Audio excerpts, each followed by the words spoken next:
To CMD news. నా పేరు కామాక్షి. ముందుగా నేటి వార్తా విశేషాలు. కావలి మండలం గౌరవరం గ్రామంలోని గ్రామదేవత శ్రీ మహాలక్ష్మమ్మ అమ్మవారికి ఆషాఢ మాసం ఆఖరి శుక్రవారం సందర్భంగా వివిధ రకాల కూరగాయలతో శాకాంబరి అలంకారం జరిగింది. ఈ కార్యక్రమానికి ఉభయకర్తలుగా సాయి కోఆపరేటివ్ కళాశాల కరెస్పాండెంట్ గోపాల్ రెడ్డి దంపతులు వ్యవహరించారు.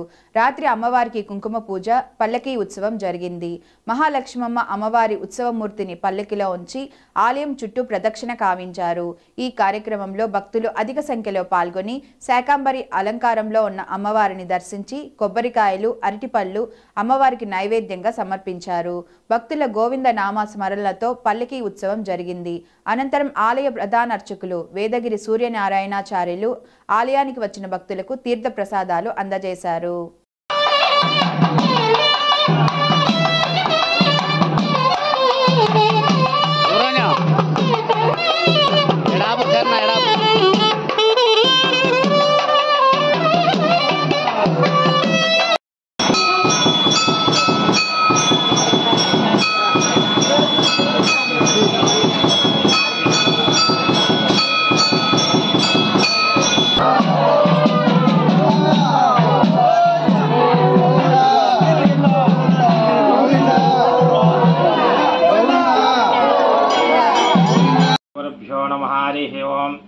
మన గౌరవరం గ్రామం, కావలి మండలం, నెల్లూరు జిల్లా సమీపంలో వేయించేసినటువంటి శ్రీ మహాకాళి, మహాలక్ష్మి, మహాసరస్వతి, లలితా త్రిపుర సుందరి స్వరూపమైనటువంటి గ్రామశక్తి మహాలక్ష్మమ్మ దేవస్థానంలో ఈరోజు ఆషాఢ శుక్రవారం, చివరి శుక్రవారం సందర్భంగా అమ్మవారికి విశేషంగా శాకాంబరి దేవి అలంకారాన్ని గ్రామస్తుల సహకారంతో నిర్వహించడం అనేటువంటి జరిగింది.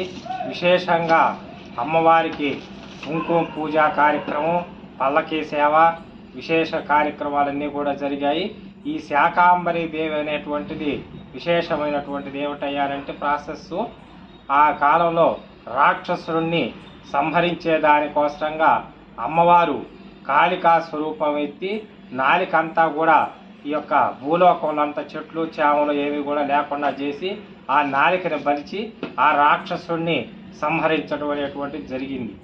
ఆ తర్వాత ఆమె భక్తుల కోరిక, ప్రజల కోరిక మేరకు శాకాంబరి దేవిగా అవతరించి ఆమె ఆకుకూరను సృష్టించింది. మొట్టమొదటిసారిగా ఆకుకూరను సృష్టించింది. ఆ శాంతమూర్తిగా అవతరించినటువంటి సందర్భాన్ని పురస్కరించుకొని ఈ యొక్క ఆషాఢ మాసం అంతా కూడాను శాకాంబరి దేవి అవతారాలు, ఆ యొక్క వారాహి నవరాత్రులు ఇవన్నీ కూడా విశేషంగా జరుగుతూ ఉంటాయి.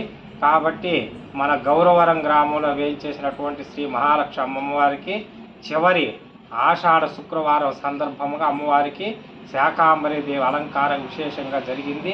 అధిక సంఖ్యలో భక్తులు వచ్చి దర్శించుకొని అమ్మవారిని దర్శించుకొని తీర్థ ప్రసాదాలు స్వీకరించి అమ్మవారి యొక్క కృపా కటాక్ష వీక్షణకు పాత్రులయ్యారు.